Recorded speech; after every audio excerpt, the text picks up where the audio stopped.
Grabe, itong si Beyonce pala sa behind the scene o sa likod ng camera, no?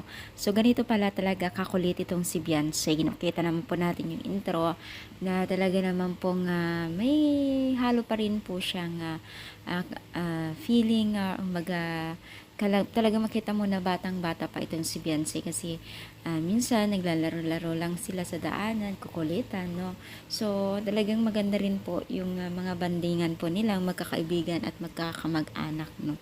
Kasi unang-una ay sabi nga ng mama ni Beyonce ay mabait itong si Beyonce, no?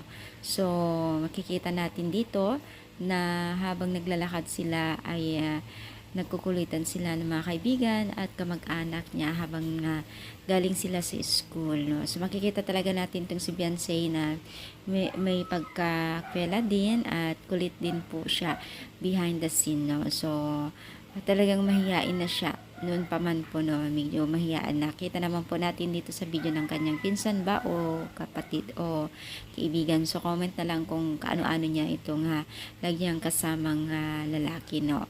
So siya po yung laging nag-update kay Beyonce kasi lagi niyang makasama. Noon pa man po ay kasama niya na lagi sa bibidyo nung hindi pa nakilala itong si Kalinga Prab, kaya wag nang ma-question kasi minsan naka-question po yung pagbibidyo ng kanyang kasama, pero hindi naman po, dati pa yan na nagkakaroon po ng video na ito, kaya naman po siguro hindi naman bawal yan. So ayun nga, itong si Beyonce ay talagang mahiyain at napakasimple pa rin niyang babae sa likod ng camera, ano.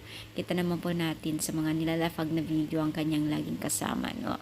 So anong napansin niyo kay Beyonce? Comment down dito sa baba at palike po ang ating video, and thank you so much. More power and God bless po, guys.